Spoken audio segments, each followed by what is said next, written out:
ایک صحابی نے اپنا پیٹ کھول کے دکھایا کہ جی دیکھیے میرے پیٹ پہ پتھر، آپ نے دکھلایا کہ میرے پیٹ پہ 2 پتھر ہیں، دیکھو۔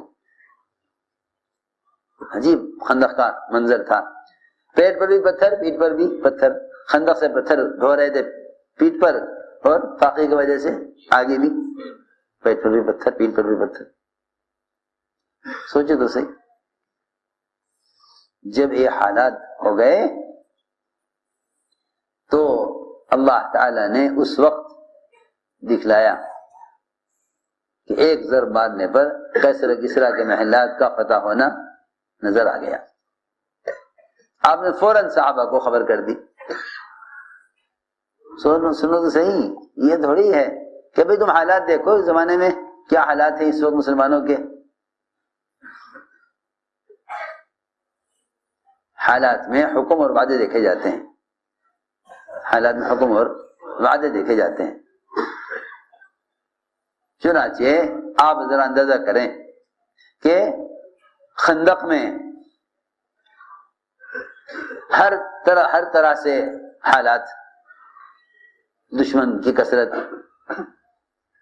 اور وعدے کیا ہو رہے ہیں؟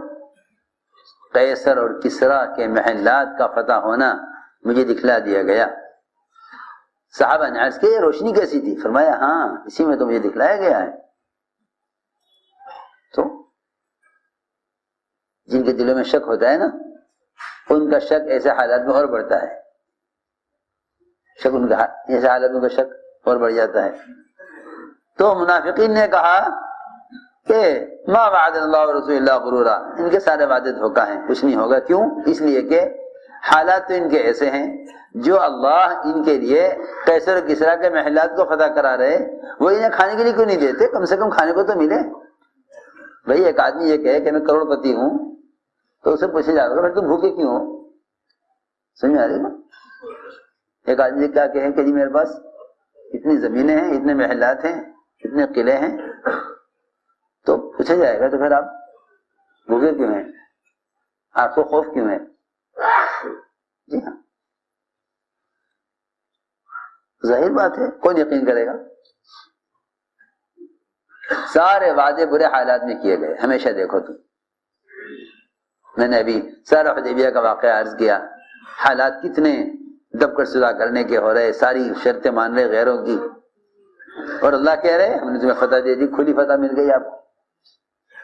خندق میں سارے حالات سخت ہیں، سردی اور بھوک اور مسلمانوں کی تعداد کی کمی، ہتھیاروں کی کمی، سواری کی کمی، سب کچھ اپنی جگہ۔ جہاں سب سے زیادہ بد نظمی ہے وہاں کھانے کا ایسا نظم کہ لو سارے مدینے نے کھانا کھایا، ایک بکری کا بچہ